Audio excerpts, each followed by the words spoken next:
Hello everyone, welcome back to Ninja Prep. This is Kapil Goyal, your educator and mentor for PG Physics. तो quantum mechanics हम लोग start करने जा रहे हैं और सबसे पहले हम लोग डिस्कस करेंगे किसके साथ हम लोग डिस्कस करेंगे quantum theory of radiation and matter. Quantum theory of radiation and matter, इस चैप्टर के अंदर हमें काफ़ी सारी थ्योरीज को डिस्कस करना होता है जो कि एग्जाम पॉइंट ऑफ व्यू से बहुत इंपॉर्टेंट है। काफ़ी सारे क्वेश्चंस यहाँ से निकलते हैं। कौन कौन सी थ्योरी से आपको डील करना होता है? एक होती है रेडिएशन थ्योरी, एक होती है फोटो इलेक्ट्रिक इफेक्ट, एक होता है डी ब्रोगली हाइपोथेसिस, एक होता है कॉम्पटन इफेक्ट। अब इस लेक्चर के अंदर हम लोग डिस्कस करेंगे केवल और केवल D Broglie hypothesis and Compton effect को। यहां पर हम बहुत ज्यादा डेप्थ के अंदर नहीं जाएंगे, है ना। बहुत ज्यादा डेरिवेशन वाला पार्ट वगैरह हम कुछ नहीं करेंगे कि क्या हो रहा है क्यों हो रहा है। हम निचोड़ देखेंगे कि ये थ्योरी ये बोल रही है, इसका ये रिजल्ट है, एग्जाम में इस तरह के क्वेश्चन इससे पूछे जाते हैं, ये इसके फॉर्मूला है। इस लेक्चर के बाद दो लेक्चर्स और अपलोड होंगे जिसके अंदर क्वेश्चंस होंगे।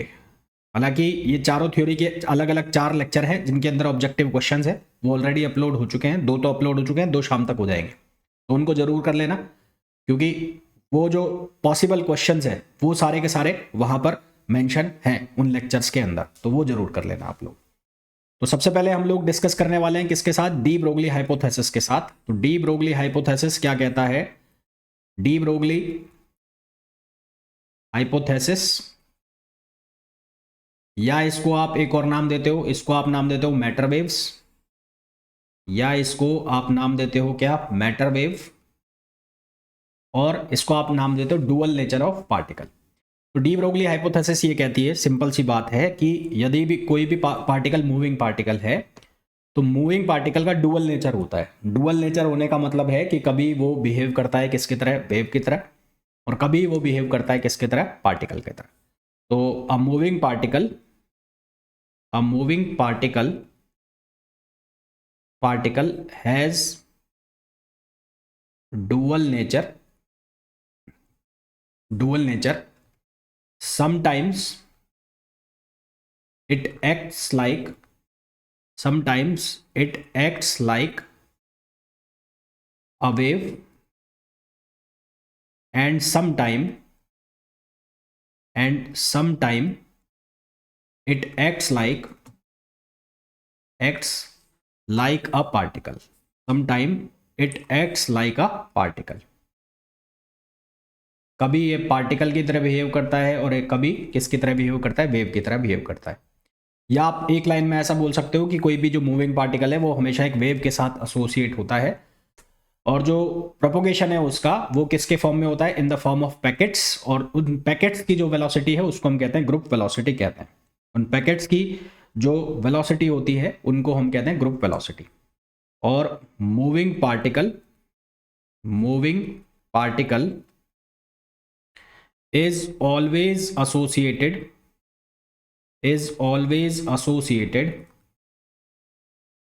with a wave. Moving particle is always associated with a wave, and it propagates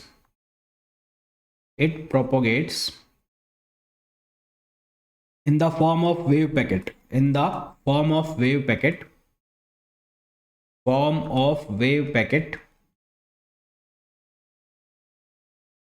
with group velocity,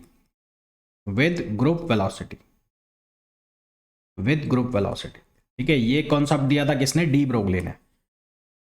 था क्या? था ऐसा कि इंडिविजुअली वेव जो है, इंडिविजुअली वेव ट्रेवल कर रही थी, उनका सुपर इम्पोजिशन हो रहा था, उससे देखा गया था कि जो फेज वेलोसिटी होती है वेव की वो लाइट की स्पीड से भी ज़्यादा हो जाती है। बाद में ये फिर कंसेप्ट लाए गए थे, बहुत ज़्यादा डिटेल में मैं जा नहीं रहा हूँ, मैं आपको पहले ही बोल चुका हूँ। तो हुआ ऐसा था कुछ कि यहाँ पर जो वेव्स बनी थी ऐसे, तो ये सिंगल वेव है, मान लेते हैं ऐसा। तो ऐसी बहुत सारी वेव्स थी, तो ये जो जितनी भी वेव्स है मिलकर ये किसके फॉर्म में जा रही हैं? ये पैकेट के फॉर्म में जा रही है। इन्होंने ग्रुप बना लिया ऐसे, इन्होंने क्या बना लिया? ऐसे ग्रुप बना लिया। तो इसके अंदर बहुत सारी वेव्स हैं, तो ये जो वेलोसिटी है इसको हम नाम देते हैं ग्रुप। तो ये क्या जा रहा है? ग्रुप जा रहा है, ग्रुप। और इसकी जो वेलोसिटी है इसको हम बोलते हैं velocity of group, velocity of packet is known as is known age group velocity. इसको हमने नाम दिया था ग्रुप वेलोसिटी, नाम दिया था। फिर इस ग्रुप वेलोसिटी का एक फॉर्मूला आया था, ये याद रख लेना भाई। इसका फॉर्मूला आया था V G equals to D omega upon D K. इसका फॉर्मूला आया था D V G equals to D omega upon D K. यहां जो ओमेगा होता है, ओमेगा ये होता है एंगुलर वेलोसिटी, एंगुलर वेलोसिटी या एंगुलर फ्रीक्वेंसी भी इसको आप कह सकते हो। ये होता है एंगुलर वेलोसिटी और एंगुलर फ्रीक्वेंसी, एंगुलर फ्रीक्वेंसी। और जो के होता है, के ये होता है wave propagation constant, wave propagation constant. तो ये फॉर्मूला है किसका, ग्रुप वेलोसिटी का। इसको आपको याद रखना है, इसके ऊपर काफी सारे क्वेश्चन आते हैं, आपको मिल भी जाएंगे। फिर एक वेलोसिटी एसोसिएट होती है यहां से पार्टिकल की, एक होती है पार्टिकल वेलोसिटी, पार्टिकल वेलोसिटी, और एक वेलोसिटी होती है फेज वेलोसिटी। ये फेज वेलोसिटी को हम लिखते हैं ओमेगा बाय के। ये वेलोसिटी, फेज वेलोसिटी जो है वो हमेशा कांस्टेंट रहती है इररेस्पेक्टिव टू, बशर्ते शर्त क्या है कि जो फेज है वो कांस्टेंट रहना चाहिए। ठीक है, फेज क्या रहना चाहिए, कांस्टेंट रहना चाहिए। तो ये वेलोसिटी भी क्या रहेगी, कांस्टेंट रहेगी। अच्छा, एक रिलेशन होता है E equals to H cut omega और P इक्वल्स टू होता है H cut K. P equals to होता है एच कट के, ये याद रख लेना आप। E equals to H cut omega और P equals to H cut K. तो यहां से ये जो फॉर्मूला है इसको हम ऐसे भी लिख सकते हैं। यहां से अगर मैं लिख दूं E और यहां से मैं लिख दूं क्या, P, तो इसको ऐसे भी लिखा जा सकता है किसको, फेज वेलोसिटी को। अब एक इंपॉर्टेंट रिलेशन आता है, वो आप ध्यान रखना। वो रिलेशन आता कैसे है, उसमें डेरिवेशन होता है पूरा। डेरिवेशन कैसे होता है, आप E की ये वाली वैल्यू लिखते हो, कौन सी वाली, ये वाली, जो रिलेटिविस्टिक थ्योरी से आप वैल्यू लिखते हो, P square C square plus M naught square C power 4। ये फॉर्मूला का यूज करते हो, फिर उससे फॉर्मूला बनाते हो। तो मैं इसमें नहीं जा रहा हूं डेरिवेशन साइड में, मैं याद करने वाली चीज आपको बता रहा हूं, जो आपको याद करनी है, जिससे फॉर्मूला बन जाता है, जिससे क्वेश्चन बन जाता है। पहली चीज तो यहां पर जो ये पार्टिकल वेलोसिटी लिखी हुई है, पार्टिकल वेलोसिटी, पार्टिकल वेलोसिटी की जब भी आपको बात होगी तो ये पार्टिकल वेलोसिटी और ग्रुप वेलोसिटी दोनों हमेशा क्या होते हैं, इक्वल होते हैं ना। और पार्टिकल वेलोसिटी और ग्रुप वेलोसिटी की जो वैल्यू है वो इक्वल आती है। तो वी जी इक्वल्स टू क्या हो जाता है, वीपी हो जाता है। मोस्ट इंपॉर्टेंट लाइन मैंने आपको बता दी है, वी जी इक्वल्स टू क्या हो जाता है, वीपी हो जाता है। ये मोस्ट इंपॉर्टेंट लाइन है, इसको ध्यान रखना। तो यहां से फिर एक आप डेरिवेशन निकालते हो, वो डेरिवेशन निकालते हो ऐसा, V G V P equals to C square, V G equals to V P C square. यहां जो वी जी है ये है ग्रुप वेलोसिटी, वी जी है ये क्या है, ग्रुप वेलोसिटी, और वी पी क्या है, ये कौन सी वेलोसिटी है, फेज वेलोसिटी। वी पी जो है वो कौन सी वेलोसिटी है, फेज वेलोसिटी। ये ऑब्जेक्टिव क्वेश्चन ध्यान रखना, सीधा सीधा ऑब्जेक्टिव क्वेश्चन आ जाता है एग्जाम के अंदर, सीधा सीधा आंसर टिका देना है इसका। अच्छा, ये रिलेशन मैं कैसे बता रहा हूं, यहां पर एक चीज होती है किसके साथ, डी ब्रोगली वेव के साथ, कि डी ब्रोगली के केस में जो इसकी फेज वेलोसिटी है वो लाइट की स्पीड से भी ज्यादा हो जाती है, जो कि पॉसिबल नहीं है। ठीक है, तो in case of de Broglie, in case of de Broglie, de Broglie speed of phase velocity, phase velocity, phase velocity is greater than velocity of light, velocity of light। अब ये चीज तो पॉसिबल है नहीं, है ना, ये चीज पॉसिबल है नहीं। तो इस मिसकंसेप्शन को दूर करने के लिए ये लाया गया कि जो वेव है वो सिंगलेट या सिंगल वेव ट्रेन के फॉर्म में ट्रेवल नहीं कर सकती, वो ग्रुप ऑफ वेव्स के फॉर्म में ट्रेवल करती है, और वहीं से वो कॉन्सेप्ट लाया गया था ग्रुप वेलोसिटी का। ठीक है, तो सो to resolve this concept of wave train is introduced and it is said by de Broglie that wave particle cannot travel, particle cannot travel, particle cannot travel in single wave train, single wave train, particle can not wave travel in single wave train, ये single wave के ऊपर travel नहीं कर सकता।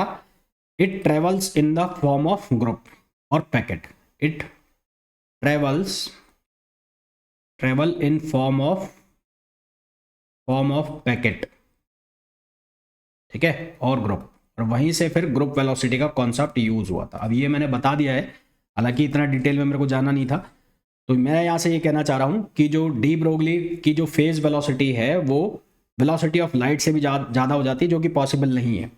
और फिर यहीं से ये मिसकंसेप्शन को दूर करने के लिए फिर जो ग्रुप वेलोसिटी का कॉन्सेप्ट है वो आया था, और फिर वहीं से ये रिलेशन बना था, और वहीं से फिर हमने ये निकाला था कि ग्रुप वेलोसिटी और फेज वेलोसिटी, ग्रुप वेलोसिटी और पार्टिकल वेलोसिटी आपस में इक्वल होते हैं।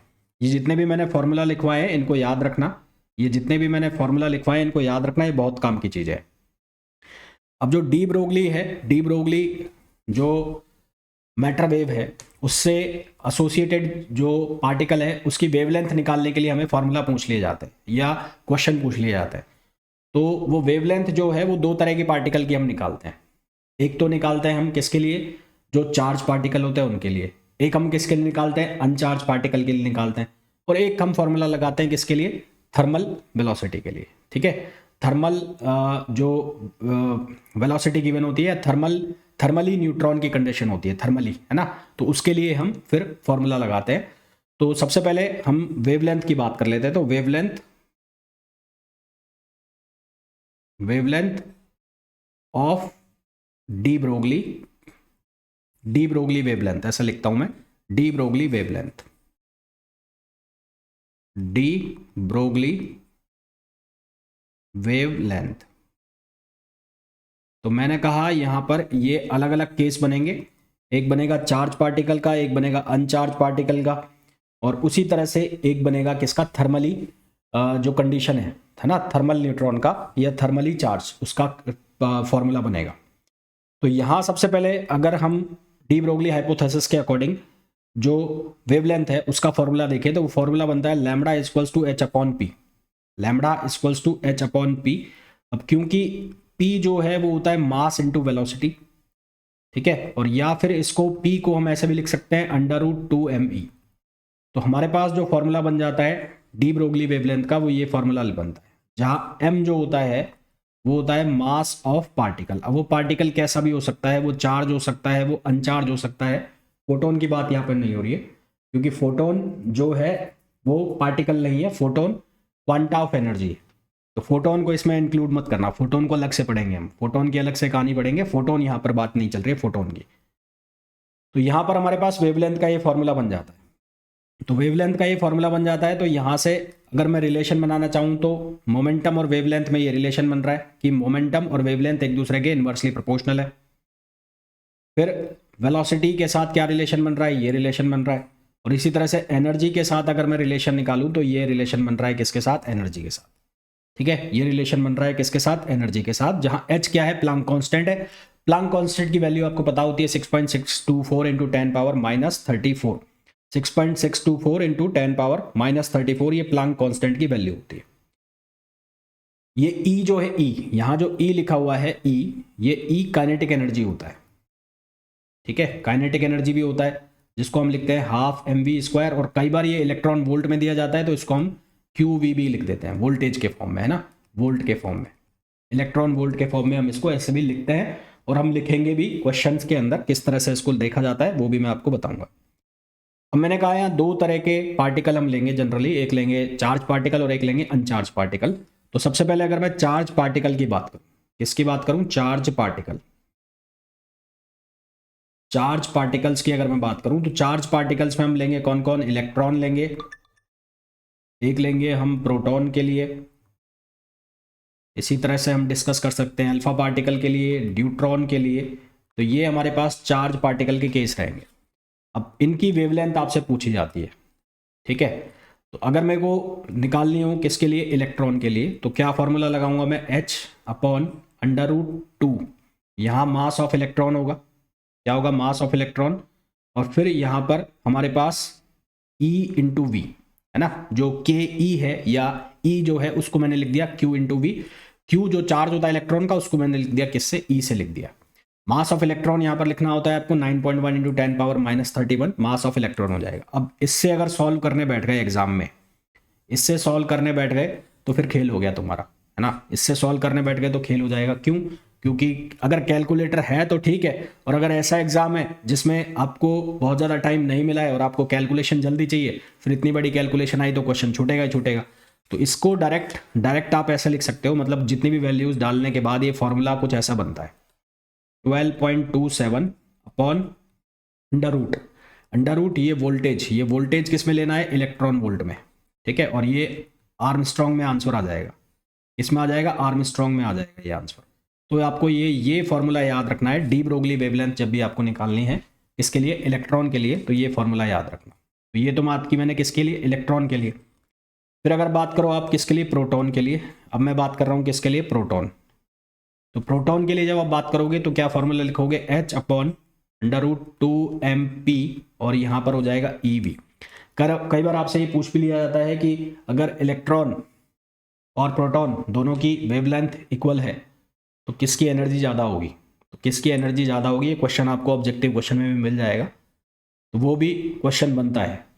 तो यहाँ से भी आपको मास रखना है किसका, प्रोटॉन का, और उसके बाद फॉर्मूला सॉल्व करना है। तो यहाँ से इसको आप डायरेक्ट याद रखेंगे। अगर प्रोटॉन की आपको वेवलेंथ का फॉर्मूला चाहिए, डी ब्रोगली वेवलेंथ का प्रोटॉन का, तो वो फॉर्मूला बनेगा 0.286 अपॉन यहाँ पर वोल्टेज, और ये वोल्टेज किस में रखना है, इलेक्ट्रॉन वोल्ट में रखना है, और ये आर्मस्ट्रॉन्ग, ठीक है। ये सीधे सीधे फॉर्मूला बता रहा हूँ मैं, आपको याद रखना है। इसी तरह से अगर आप ड्यूट्रॉन के लिए निकालते हैं ड्यूट्रॉन, तो ड्यूट्रॉन के लिए फॉर्मूला बन जाता है 0.202 इंटू 10⁻⁻10 अपॉन यहाँ पर वोल्टेज, और ये वोल्टेज अगेन किस में, इलेक्ट्रॉन वोल्ट में, और ये आर्मस्ट्रॉन्ग। सिमिलरली अल्फा पार्टिकल के लिए फॉर्मूला बन जाएगा, अल्फा पार्टिकल के लिए 0. कितना हो जाएगा, 0.101 इंटू 0.101 आर्मस्ट्रॉन्ग, 101 आर्मस्ट्रॉन्ग अपॉन, और यहाँ पर V, और ये किस में आ गया, इलेक्ट्रॉन वोल्ट पे। अच्छा, अब यहाँ पर एक कई बार क्वेश्चन आ जाता है कि जो डी ब्रोगली वेवलेंथ है, प्रोटॉन और न्यूट्रॉन में से ज़्यादा किसकी होगी, प्रोटॉन और न्यूट्रॉन में से ज़्यादा किसकी होगी। क्योंकि न्यूट्रॉन का भी अगर डी ब्रोगली वेवलेंथ का फॉर्मूला लिखोगे तो आप वो सेम आएगा, मैं लिखूंगा अभी उसका। न्यूट्रॉन का भी अगर डी ब्रोगली वेवलेंथ का फॉर्मूला लिखोगे तो वो सेम आएगा। सेम क्यों आएगा, क्योंकि दोनों का मास हम लगभग इक्वल लेके चलते हैं। पहला तो आप ये है कि ये चारों जो फॉर्मूला है इनको याद रखना है आपको, है ना। ये जितने भी फॉर्मूला मैंने यहाँ लिखे हैं ये याद रखना है, डी ब्रोगली वेवलेंथ के सीधे सीधे फॉर्मूला है, इनको आप याद रखेंगे तो बहुत आसान काम हो जाएगा आपका। क्वेश्चन जो आपका बहुत बड़ा है वो बहुत छोटा सा क्वेश्चन हो जाएगा। तो ये पार्टिकल जो है, ये सारे के सारे कौन से पार्टिकल है, चार्ज पार्टिकल है। क्यों? क्योंकि इनके पास चार्ज है ना। जो अल्फा पार्टिकल होता है, अल्फा पार्टिकल के पास मास कितना होता है, इसके पास मास कितना होता है, 4m। अगर मैं अल्फा पार्टिकल की बात करूं, अगर मैं बात करूं अल्फा पार्टिकल की, इसकी बात करूं अल्फा पार्टिकल, तो अल्फा पार्टिकल के पास इसका जो मास है वो कितना होता है, 4 टाइम्स होता है किसका, मास का, किसके मास का, प्रोटॉन के मास का। और इसके पास जो चार्ज होता है, चार्ज वो कितने टाइम्स होता है, 2 टाइम्स होता है किसका, प्रोटॉन के चार्ज का। ये ध्यान रखना है, इसके ऊपर क्वेश्चन आपको मिलेंगे, है ना। जो ऑब्जेक्टिव क्वेश्चन है वो इस तरह के मिल जाएंगे। दूसरा, ये बात तो हो गई किसके लिए, चार्ज पार्टिकल के लिए। यहाँ पर हमने जो भी बात की ये कौन से पार्टिकल थे, चार्ज पार्टिकल। अब मैं अगर बात करूं अनचार्ज पार्टिकल, मैं अगर बात करता हूं किसकी, अनचार्ज पार्टिकल की। अनचार्ज पार्टिकल की अगर हम बात करें तो अनचार्ज पार्टिकल में हमारे पास किसका केस आ जाएगा, न्यूट्रॉन का। तो फॉर्मूला तो यहां पर भी वही यूज होना है, लैम्डा इक्वल्स टू h/√2m और ke, यही फॉर्मूला यूज होना है। ke को आप q भी लिख सकते हो। अब मैंने कहा कि जो न्यूट्रॉन का मास है वो लगभग इक्वल होता है ना। मास ऑफ न्यूट्रॉन लगभग equal to mass of proton, ये हमने पढ़ा है और इसमें कोई गलत बात भी नहीं है। तो यहाँ से इस फॉर्मूला को आप सॉल्व करोगे तो ये फॉर्मूला यही बनता है 0.286 अपॉन कितना बन जाता है अंडर रूट यहाँ पर v, और ये v किस में लेना है, इलेक्ट्रॉन वोल्ट में लेना है, और आंसर किस में आएगा, आर्मस्ट्रॉन्ग में आएगा। ये तो ठीक है, ऑब्जेक्टिव क्वेश्चन करने तक तो ठीक है, बट इन एक्चुअल क्या होता है, मास ऑफ प्रोटॉन जो है वो हल्का सा ज़्यादा होता है किससे, मास ऑफ न्यूट्रॉन जो है वो ज़्यादा होता है किससे, मास ऑफ प्रोटॉन से। मास ऑफ न्यूट्रॉन जो है वो ज़्यादा होता है किससे, मास ऑफ प्रोटॉन से। बहुत ज़्यादा डिफरेंस नहीं होता है पर ज़्यादा होता है। तो यहाँ से आप देख रहे हैं कि मास के रेसिप्रोकल है वेवलेंथ, तो जो वेवलेंथ है वो न्यूट्रॉन की वो कम होती है किसके कंपैरिजन में, प्रोटॉन के कंपैरिजन में। बहुत ज़्यादा डिफरेंस नहीं होता है। इन एक्चुअल जो वेवलेंथ है न्यूट्रॉन की वो कम होती है किसके कंपैरिजन में, प्रोटॉन के। न्यूट्रॉन की जो वेवलेंथ है वो कम हो जाती है प्रोटॉन के कंपैरिजन में। सीधा सा कारण है, क्योंकि मास ज़्यादा होगा तो उसकी वेवलेंथ क्या हो जाएगी, कम हो जाएगी सेम एनर्जी के लिए। तो अगर हमें पूछा जाए सेम एनर्जी के लिए, तो for same energy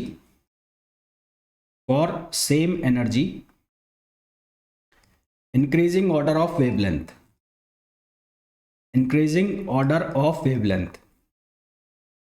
same energy increasing order of wavelength अगर हमें लगाना हो तो सबसे कम वेवलेंथ किसकी हो जाएगी, सबसे कम वेवलेंथ जिसका मास सबसे ज़्यादा हो गया। तो सबसे ज़्यादा मास किसका हो गया, अल्फा पार्टिकल का, तो इसकी सबसे कम हो गई। फिर किसका हो जाएगा सबसे कम, फिर उसके बाद आ जाएगा न्यूट्रॉन के बाद कौन आ जाएगा, प्रोटॉन, और प्रोटॉन के बाद सबसे ज़्यादा वेवलेंथ किसकी होगी, इलेक्ट्रॉन की वेवलेंथ क्या हो जाएगी, सबसे ज़्यादा हो जाएगी, क्योंकि उसका मास जो है वो सबसे कम है। तो ये इनका इंक्रीजिंग ऑर्डर आ गया किसका, वेवलेंथ का। ठीक है, ये इनका इंक्रीजिंग ऑर्डर आ गया वेवलेंथ का। मास के हिसाब से बात करें तो मास सबसे ज़्यादा हो गया अल्फा का, फिर उसके बाद किसका हो गया, न्यूट्रॉन का, फिर किसका हो गया, प्रोटॉन का, और फिर किसका हो गया, इलेक्ट्रॉन का।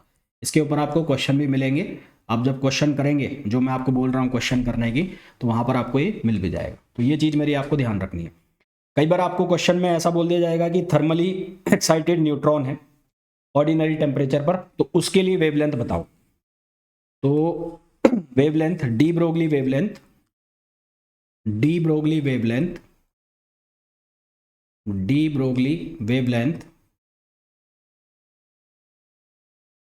For thermal neutron at ordinary temperature. तो यहां पर हम एनर्जी की वैल्यू को रखेंगे kT according to classical theory. ठीक है, according to classical theory E की वैल्यू को हम सब्स्टिट्यूट कर देंगे kT। तो हमारे पास जो लैम्बडा का वैल्यू बन जाएगी वो बन जाएगी h/√2m, और ये क्या हो जाएगा, kT। अब यहाँ पर सारी वैल्यू डालोगे तो स्टैंडर्ड फॉर्मूला जो बनाओगे वो बनाओगे 30.83/√T, और ये भी किस में आएगा, आर्मस्ट्रॉन्ग में आएगा।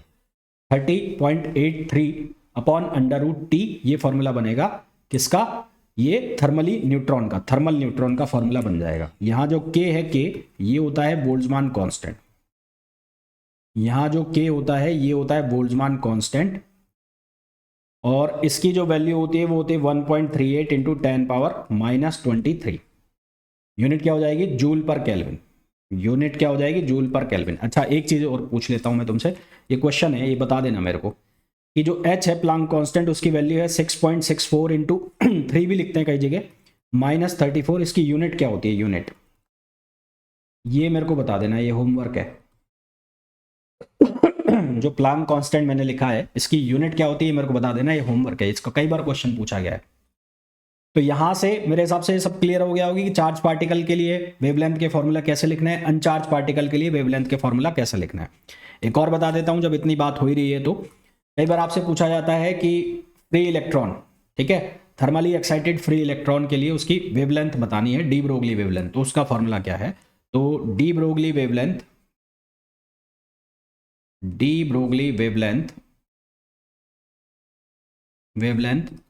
फॉर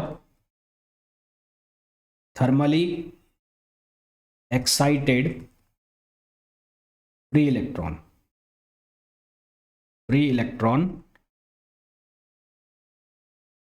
तो उसका जो फॉर्मूला हमारे पास आता है वो आता है लैम्बडा = h/√2πmkt।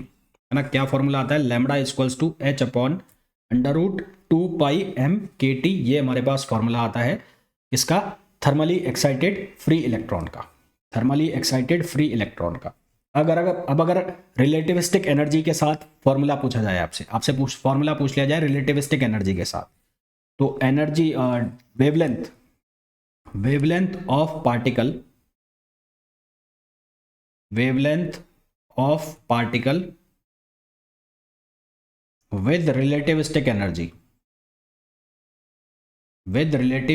energy, तो यदि आपसे रिलेटिविस्टिक एनर्जी के साथ फॉर्मूला पूछा जाए तो फॉर्मूला आप क्या लिखोगे, लैम्बडा इक्वल्स टू HC।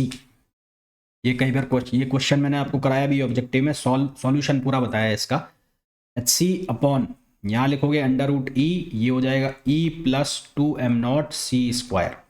जहाँ m0 है वो रेस्ट मास होता है इलेक्ट्रॉन का, m0 क्या होता है, ये होता है रेस्ट मास ऑफ इलेक्ट्रॉन। ये कई बार सीधा सीधा फॉर्मूला आपको देखने को मिलता है एग्जाम्स के अंदर। तो ये कुछ डी ब्रोगली वेवलेंथ के सीधे सीधे फॉर्मूले हैं, इनको याद रखना, ये एग्जाम में आपसे पूछे जाते हैं डी ब्रोगली वेवलेंथ के। अच्छा, डी ब्रोगली वेवलेंथ का फॉर्मूला एक ऐसे भी पूछा जाता है कि डी ब्रोगली वेवलेंथ, एक कोई पार्टिकल है जो लाइट की स्पीड से जा रहा है, या जो फोटोन है उसके फोटोन के लिए कुछ वेवलेंथ दी हुई है, और आपसे पूछ लिया जाता है कि इसकी डी ब्रोगली वेवलेंथ बताओ, इसकी क्या बताओ, डी ब्रोगली वेवलेंथ बताओ। तो कोई फोटोन है, तो फोटोन की यदि एनर्जी है ना, जो इंसिडेंट पार्टिकल है, इंसिडेंट फोटोन की एनर्जी ज़्यादा हो जाती है रेस्ट मास ऑफ एनर्जी से, रेस्ट मास एनर्जी से अगर ज़्यादा हो जाती है, तो उस केस में फोटोन की जो वेवलेंथ है वो डी ब्रोगली वेवलेंथ के इक्वल हो जाती है, या ऐसा कह लो डी ब्रोगली वेवलेंथ और जो फोटोन की वेवलेंथ है या लाइट की वेवलेंथ है वो इक्वल हो जाती है। तो मैं यहाँ लिख देता हूँ, if E is greater than m0c², then E equals to क्या लिखा जाता है, PC। तो फॉर्मूला बन जाता है तुम्हारे पास HC। अब यहां से क्या होगा, यहां से देखो E² है, रूट हटेगा तो E बनेगा, तो E बनेगा तो ये क्या बन जाएगा, H/PC, ये बन गया H/P, जो फॉर्मूला बन गया वही। तो in this case when incident energy is too high from rest mass energy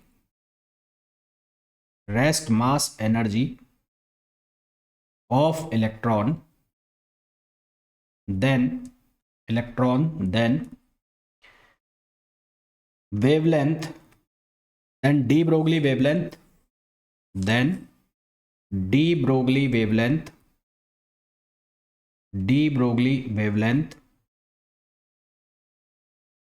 and photon और light wavelength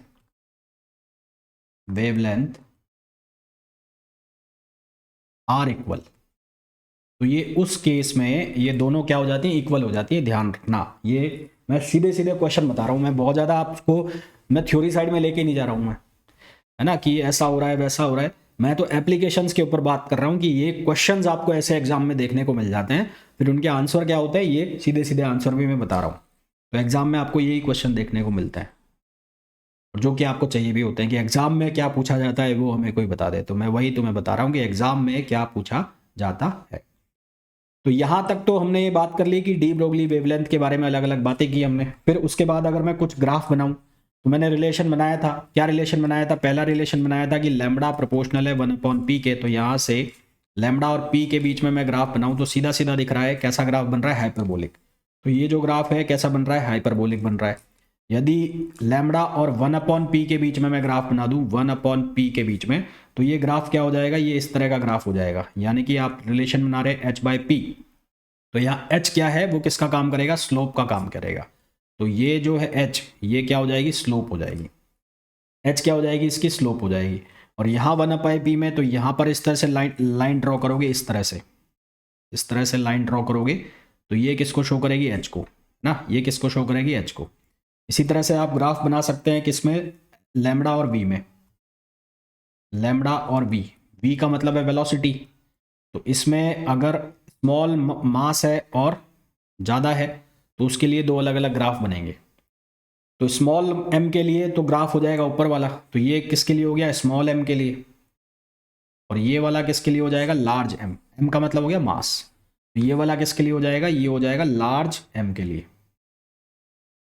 ये वैल्यू हो जाएगी किसके लिए, large value of mass, large m। फिर उसके बाद इसी तरह से एनर्जी के बना सकते हैं, 1/v के साथ भी ये बना सकते हो। 1/v के साथ अगर इसको बनाना हो इस ग्राफ को, तो यहाँ हो गया लैम्बडा, ये हो गया 1/v, तो ये तो चला जाएगा स्मॉल का, और ये चला जाएगा किसका, लार्ज का। तो ये तो हो गया किसका, स्मॉल का, ये किसका हो गया, स्मॉल के लिए SMALL, और ये किसका हो गया, ये हो गया लार्ज का। ये 1/v के साथ बना दिया। इसी तरह से आप बना सकते हो किसके साथ, एनर्जी के लिए। तो एनर्जी के लिए हमने देखा था कि लैम्बडा प्रोपोर्शनल टू 1/√E है। तो लैम्बडा और यहाँ पर आ गया अगर √E है, तो इसके लिए जो ग्राफ बनेगा वो कैसा बनेगा, वो हाइपरबोलिक बनेगा। और ये वाला जो है ये किसका हो जाएगा, स्मॉल m, और ये किसका हो जाएगा, ये हो जाएगा लार्ज m। और 1/√E का इसी तरह से बना सकते हो, सीधी सीधी स्ट्रेट लाइन 1/√E के केस में बन जाएगी। फोटोन के केस में ये डी ब्रोगली के लिए इस तरह के नहीं बनेंगे कुछ भी, क्योंकि फोटोन जो है वो है वेव पैकेट है, वो क्वांटा ऑफ एनर्जी है, वो पार्टिकल नहीं है। तो फोटोन के केस में ऐसा कुछ भी नहीं होगा, ठीक है। फिर इसके करैक्टरिस्टिक हम लिखते हैं, ठीक है। फिर क्या लिखते हैं इसके करैक्टरिस्टिक, पहले मैं फोटोन वाला भी लिख ही देता हूँ, फोटोन वाली बात बार बार आ रही है तो फोटोन वाले भी लिख देता हूँ। Photon is not a material, note लगा के लिख देता हूँ, photon is not a material,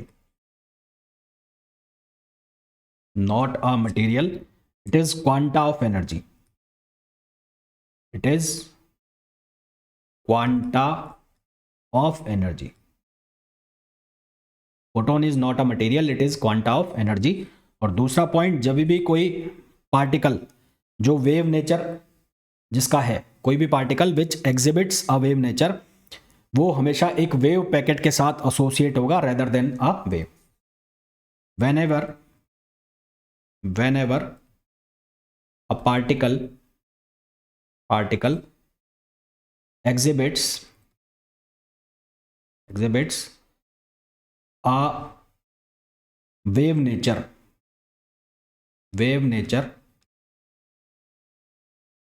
it is associated with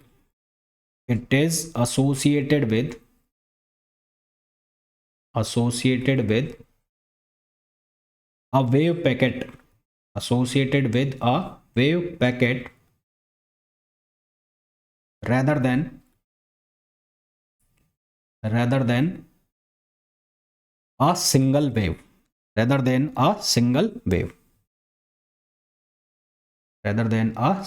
जो हमने शुरू में डिस्कस भी किया। तो फोटोन की जो बात चल रही थी, मेरे हिसाब से फोटोन का आप कोई भी अगर कंफ्यूजन आएगा तो वो क्लियर हो जाएगा। Photon is not a particle, material लिख दिया मैंने, गलत लिखा है, पार्टिकल आएगा ना। Photon is not a material particle,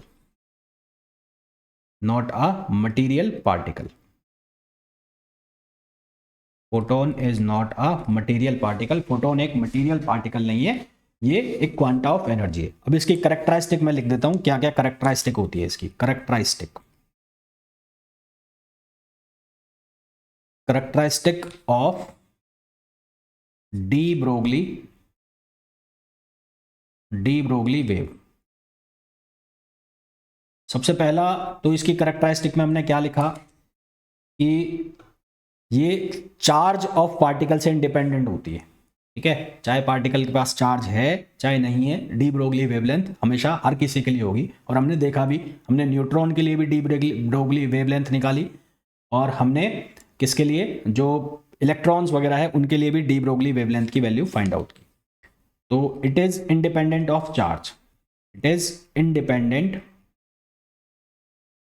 independent of charge. दूसरा क्या होता है, it is not electromagnetic in nature, it is not electromagnetic in nature, यानी कि आप ये नहीं कह सकते कि ईएम वेव्स हैं, ये ईएम वेव्स नहीं है। तीसरा, ये वैक्यूम में भी ट्रैवल कर सकती है, it can be travel in vacuum, तो it can travel in vacuum also, ये वैक्यूम में भी ट्रैवल कर सकती है।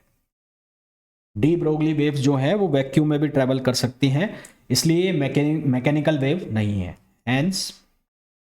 Hence they are not mechanical wave. Mechanical wave के साथ क्या चक्कर होता है कि मैकेनिकल वेव जो है वो वैक्यूम में ट्रैवल नहीं कर सकती है, हेंस दे आर नॉट, यहां लिख रहा हूं मैं mechanical wave, hence they are not mechanical wave, इसलिए मैकेनिकल वेव नहीं है। यदि nth ऑर्बिट है ना, यदि हमारे पास कौन सा ऑर्बिट है, nth ऑर्बिटल इलेक्ट्रॉन है, तो उसके साथ जो एसोसिएट डी ब्रोगली वेव होंगी वो कितनी होंगी, n होंगी। तो number of de Broglie waves, कौन सा पॉइंट हो गया है, 4th नंबर का हो गया। तो number of de Broglie wave, the number of de Broglie wave, number of de Broglie wave associated with nth orbital electron, nth orbital electron is n। ये सीधे सीधे ऑब्जेक्टिव क्वेश्चन है, ये वन लाइनर समझ लो आप, इनको मैं एक लाइन में लिखवा रहा हूं। फिर कोई भी सर्कुलर ऑर्बिट स्टेबल होगा, कोई भी सर्कुलर ऑर्बिट स्टेबल होगा यदि उसकी जो सरकमफेरेंस है, यदि उसकी जो सरकमफेरेंस है वो लैम्बडा के इंटीग्रल मल्टीपल के बराबर है, ठीक है। तो only those circular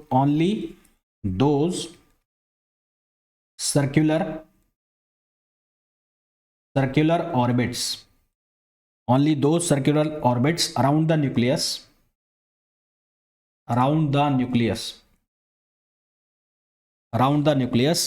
are stable whose circumference is integral multiple of whose circumference is integral multiple of lambda मतलब वेवलेंथ। यानी कि ये रिलेशन आपको देखने को मिलता है, कई बार आपने इसको ऑब्जेक्टिव क्वेश्चन में भी देखा होगा जिन्होंने पहले कोई पेपर वगैरह दिए हुए हैं। इलेक्ट्रिक चार्ज का डी ब्रोगली वेवलेंथ पर कोई फर्क नहीं पड़ता है, वही बात हो गई कि ये इंडिपेंडेंट है किससे, चार्ज से, जो मैं पहले भी बता चुका हूं। फेज वेलोसिटी जो डी ब्रोगली वेवलेंथ की है वो जो लाइट की स्पीड है उससे भी ज्यादा हो जाती है, ये भी मैं ऑलरेडी आपको बता चुका हूं। इलेक्ट्रॉन माइक्रोस्कोप जो है वो डी ब्रोगली वेवलेंथ के कॉन्सेप्ट पर काम करता है। तो electron microscope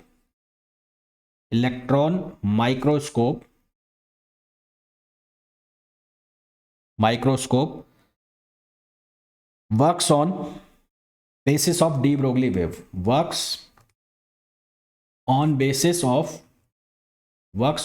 basis of de Broglie wave। ये डी ब्रोगली वेव के बेसिस पर क्या करते हैं, काम करते हैं। नेक्स्ट आ जाओ 7th पॉइंट, ये इलेक्ट्रोमैग्नेटिक नहीं होते, मैंने लिखवा दिया। ये डी ब्रोगली वेवलेंथ बेसिकली किसको रिप्रेजेंट करती है, तो डी ब्रोगली वेवलेंथ रिप्रेजेंट करती है probability of finding out a particle in space. तो de Broglie wavelength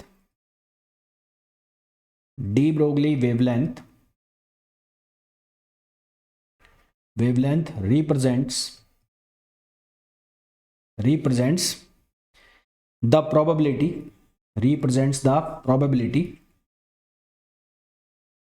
probability of finding out a particle in space।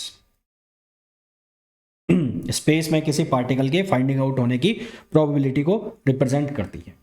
तो ये कुछ कैरेक्टरिस्टिक्स हो गए किसके, डी ब्रोगली वेवलेंथ के, जो कि आपको याद रखने हैं।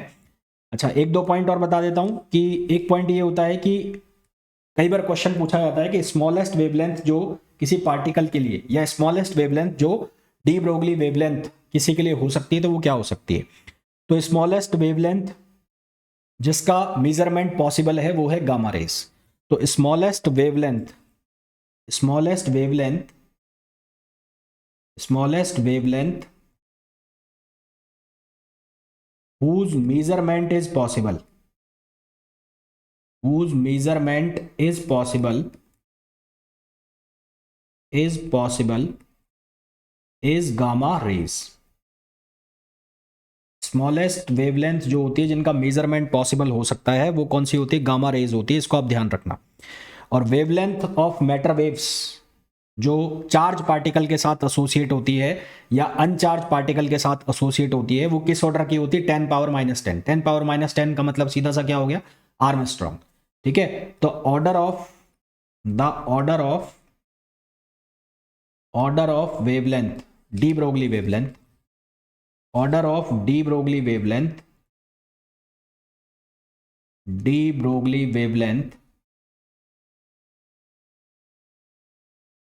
associated with charge and uncharged particle,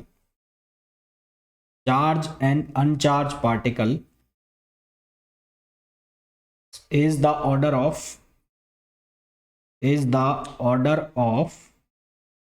10 power minus 10 metre. ये कितने मीटर ऑर्डर की होती है? 10 पावर माइनस 10, यानी कि सीधी सी कहानी हो गई, क्या होता है? आर्मस्ट्रॉन्ग में होती है ना, सीधी सी कहानी हो गई, किस में होती है? आर्मस्ट्रॉन्ग में होती है। ठीक है, तो यहां तक मेरे हिसाब से चीजें क्लियर हो गई होंगी सभी को।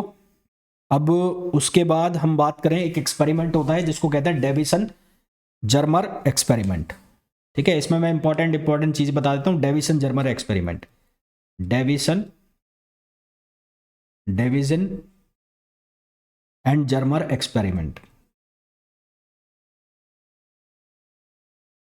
ये जो एक्सपेरिमेंट है ये वेरीफाई करने के लिए किया जाता है डी ब्रोगली वेवलेंथ को।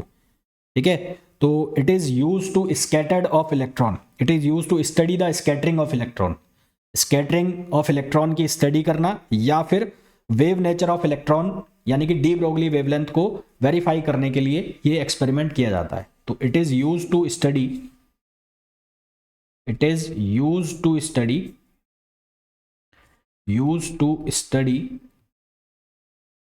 the scattering of electron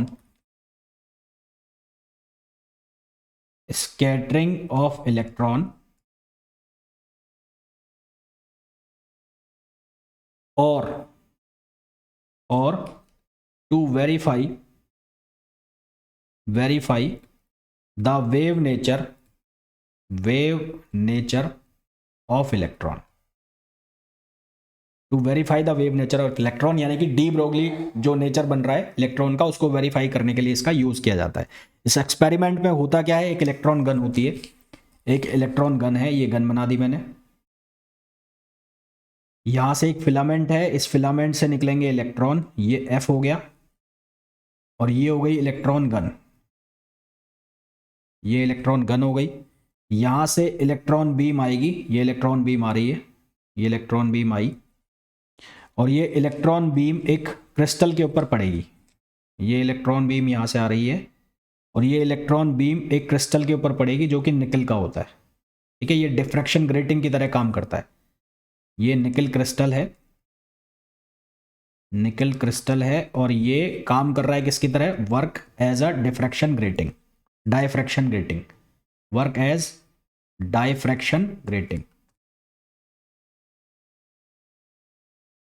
diffraction grating की तरह काम कर रहा है। ये इंसिडेंट बीम आई है, इंसिडेंट बीम यहां पर इंसिडेंट करती है, तो यहां पर एक लगा रखी है हमने डिटेक्टर, ये डिटेक्टर इसको डिटेक्ट करता है, यहां लगाया हुआ है डिटेक्टर।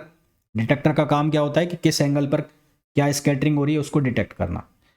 तो ये जिस एंगल पर गिर रही है वहां से ये एंगल बन रहा है थीटा। ठीक है, ये एंगल बन रहा है थीटा। एक एंगल बनेगा स्कैटरिंग एंगल, ये मान लो ऐसे गई, ये एंगल कहलाएगा फाई, फाई को हम कहेंगे स्कैटरिंग एंगल, और थीटा जो है इस थीटा एंगल को हम कहेंगे कौन सा एंगल? एंगल ऑफ जो ब्रैग्स एंगल है ना, इंसिडेंट एंगल या ब्रैग्स एंगल। तो ये जो थीटा एंगल है ये कहलाएगा ब्रैग्स एंगल। ब्रैग्स एंगल की एंट्री हो रही है, यानी कि एक्सरे डायफ्रैक्शन का यहाँ पर कॉन्सेप्ट यूज होगा। फाई जो होगा वो होगा स्कैटरिंग एंगल, फाई यूज होगा स्कैटरिंग एंगल। अब ये जो डिटेक्टर है, डिटेक्टर यहाँ पर जो डिटेक्टर लगा हुआ है, इसको अलग अलग एंगल पर रोटेट करके, इसको अलग अलग एंगल के ऊपर रोटेट करके और हम अलग अलग पोजीशंस जो है वो बना सकते हैं। हमें रिजल्ट में क्या मिलता है, हमें रिजल्ट में ये मिलता है कि अलग अलग इंटेंसिटी जो स्कैटर्ड बीम है, स्कैटर्ड बीम की अलग अलग इंटेंसिटी होती है अलग अलग स्कैटरिंग एंगल के ऊपर, ये हमें रिजल्ट मिलता है। ठीक है, बीम जो है स्कैटर्ड बीम, उसकी अलग अलग स्कैटरिंग एंगल के ऊपर अलग अलग इंटेंसिटी होती है। तो यहाँ पर मैक्सिमम जो इंटेंसिटी आती है, मैक्सिमम इंटेंसिटी आती है 54 पोटेंशियल के ऊपर, 54 मैक्सिमम जो इंटेंसिटी आती है वो आती है 54 पोटेंशियल के ऊपर, 54। और इस पोटेंशियल के ऊपर इंटेंसिटी होती है मैक्सिमम। और इस केस में जो डायफ्रैक्शन एंगल होता है, थीटा की जो वैल्यू होती है वो होती है 50 डिग्री। डायफ्रैक्शन एंगल थीटा की जो वैल्यू है वो 50 डिग्री ली जाती है। और इंसिडेंट बीम, ये इंसिडेंट बीम है, यहाँ पर ये होती है कौन सी beam, incident beam, incident beam. और इसका जो डायग्राम बनता है वो कुछ इस तरह का डायग्राम बनता है। और ये जो एंगल है ये होता है 50 डिग्री।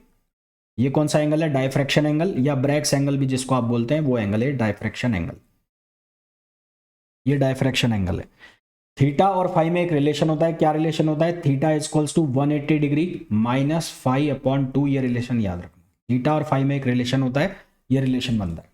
फिर यहाँ पर आप ब्रैग्स रिलेशन का यूज करेंगे, तो ब्रैग्स रिलेशन के अकॉर्डिंग यहाँ पर आप फॉर्मूला लगाओगे 2d sine theta equals to N lambda. Formula क्या लगाओगे, 2d sine theta equals to N lambda, ये फॉर्मूला यूज करोगे आप ब्रैग्स एंगल के अकॉर्डिंग, ब्रैग्स डिफ्रैक्शन के अकॉर्डिंग। तो according to Bragg's law, according to Bragg's law formula आप लगाओगे 2d sine theta equals to N lambda. अगर आपको डायफ्रैक्शन एंगल दिया है, थीटा डायफ्रैक्शन एंगल दिया है या ब्रैग्स एंगल ये आपको दिया है तो बहुत अच्छी बात है। अगर आपको ये बोला है स्कैटर्ड एंगल है, तो स्कैटर्ड एंगल से ब्रैग्स एंगल किस तरह से निकालोगे वो आपको मेरे हिसाब से समझ आ गया। आपको क्वेश्चन किस तरह से दिए जाते हैं, क्वेश्चन के अंदर आपको एक एंगल दे दिया जाता है, एन का मतलब है ऑर्डर, फिर आपको बोल दिया जाता है कि फर्स्ट ऑर्डर पर इतना वेवलेंथ आ रहा है, तो सेकंड ऑर्डर पर वेवलेंथ कितना आएगा। अच्छा, ये लैम्बडा क्योंकि ये डी ब्रोगली से एसोसिएट कर रहे हैं, तो यहाँ पर लैम्बडा की कई बार वैल्यू आपको ऐसे भी लिखनी पड़ती है, h upon under root 2m, यहाँ पर v की जगह QV है ना, EV वोल्टेज में, इलेक्ट्रॉन वोल्ट में। आपको वेवलेंथ ना देकर आपको वोल्टेज दे देंगे, वोल्टेज दे देंगे तो फिर यहाँ पर आपको वोल्टेज डालना पड़ेगा, फिर आपको वेवलेंथ निकालना है और उसके बाद फिर आपको क्वेश्चन सॉल्व करना होता है। कुछ भी पूछा जा सकता है इसमें, ब्रैग एंगल पूछ लिया या स्कैटरिंग एंगल पूछ लिया है ना, और या फिर आपसे पूछ लिया कौन से ऑर्डर का है, तो इस तरह से घुमा फिराकर क्वेश्चन पूछा जा सकता है इसमें। फिर इसमें एक चीज़ ये भी पूछ ली जाती है कि डेविसन जर्मन जो एक्सपेरिमेंट है वो क्यों किया जा रहा है, तो यहाँ से जो इलेक्ट्रॉन की वेवलेंथ है या इलेक्ट्रॉन का डी ब्रोगली वेव नेचर जो है उसको वेरीफाई यहाँ से किया जाता है। अच्छा, यहाँ पर फिर ये भी पूछ लिया जाता है कि मैक्सिमम इंटेंसिटी कब आएगी, तो मैक्सिमम आएगी 54 वोल्ट के ऊपर, और डायफ्रैक्शन एंगल कितना होगा उसमें, 50 डिग्री का डायफ्रैक्शन एंगल होता है। तो ये बहुत बेसिक और बहुत इंपॉर्टेंट चीज़ें जो है मैं आपको बताई हैं। फिर इसके जो लेक्चर्स हैं वो आपको ऑब्जेक्टिव क्वेश्चंस वाला जो फोल्डर है उसमें मिल जाएंगे।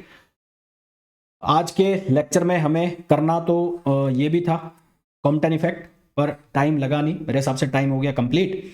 तो कॉम्पटन इफेक्ट और फिर फोटो इलेक्ट्रिक और रेडिएशन मेरे हिसाब से कल नहीं हो पाएगा, कॉम्पटन और फोटो इलेक्ट्रिक इफेक्ट 2 ही हो पाएंगे, तो नेक्स्ट लेक्चर में हम इन दोनों को करेंगे। तो रेडिएशन के साथ मैं आपको एक्सरे करा दूंगा, या रेडिएशन ही इतना टाइम खा जाएगा हमारा।